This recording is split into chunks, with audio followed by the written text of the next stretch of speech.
नितीन भाऊ बोला. आमची फर्मा आयडी बनवून द्या ना, सगळे लोक बनवा लागले.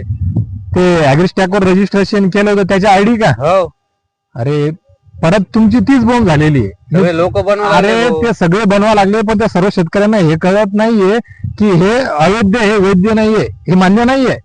फार्मर ऍग्रीस्टॅक वर तुम्हाला फार्मर आयडीचे रजिस्ट्रेशन करणं आवश्यक होतं.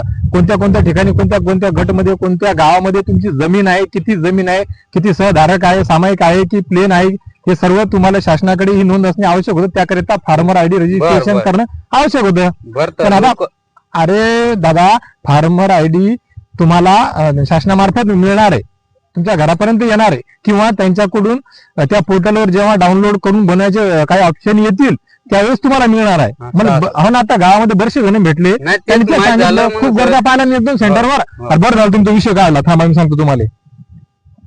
हे नेमकंच त्यांचं पत्र आहे, ते शासनाने हे केलेलं आहे कृषी विभागानं, कृषी मंत्रालयामार्फत. बर. ते मनातला काढूनच टाका. हे बघा, हे हो. महाराष्ट्र शासन कृषी विभाग ऍग्रीस्टॅक योजना, कृषी आयुक्तालय यांच्या विभागीय कृषी संचालक सर्व, जिल्हा अधीक्षक कृषी अधिकारी सर्व, या सर्वांकरता यांना घेतलेला आहे. विषय काय हा ऍग्रीस्टॅक अंतर्गत शेतकरी ओळखपत्र फॉर्मॅट आयडी बाबत यांना सर्व काय झालेलं आहे की भारत सरकारकडून राबविण्यात येत असलेल्या ऍग्रीस्टॅक उपक्रमा अंतर्गत शेतकरी नोंदणी, शेतकरी ओळखपत्र निर्माण करण्यात येत आहे. दरम्यान कृषी व शेतकरी कल्याण मंत्रालय हा. भारत सरकारच्या निदर्शनास आले आहे, त्यांना सुद्धा लक्षात आलेलं आहे, त्यांना सुद्धा कळलेलं आहे की राज्यामध्ये सीएससी सेवा केंद्र संबंधित संस्था ज्या भौतिक आहे त्या ऑफलाईन फार्मर आयडी काढून शेतकऱ्यांना वितरित करत आहे.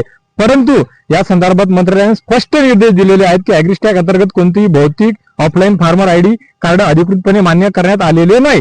ठीक आहे. हा. आणि सर्व पत्रासोबत त्यांनी सहपत्रित करण्यात येत आहे ना. हे जे आहे का नाही, त्यांना काय सांगितलं, ही अत्यंत गंभीर बाब आहे आणि याचा गैरवापर होण्याची शक्यता आहे.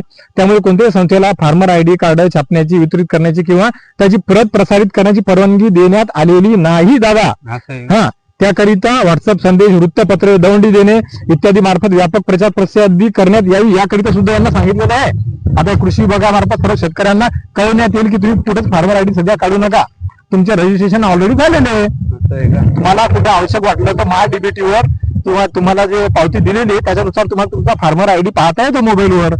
बर. आयडी तुम्ही जे कार्ड घेणारा हे आता कुठल्या तरी एक वेगळ्या वेबसाईट वरून ते समजा तुमचा डाटा घेतला जाईल, तुम्हाला ते नमुना दिला जाईल, तिच्यावर तुमचं स्कॅनर येणार नाही, काय नाही, डिजिटल येणार नाहीये. पण तुमची माहिती, तुमचा डाटा जर दुसऱ्या ठिकाणी विनाकारण चालला ना, त्याचा गैरउपयोग होऊ शकतो, दुरुपयोग होऊ शकतो ना. त्याच्यामुळे जोपर्यंत शासनामार्फत परत काही अपडेट येत नाही, त्यांच्या मार्फत जोपर्यंत तुम्हाला घरपोच कार्ड मिळत नाहीये, तोपर्यंत कुठेही जाऊन कार्ड काढण्याची घाई करू नका. विनाकारण पैसे सुद्धा वाया घालू नका. वेळ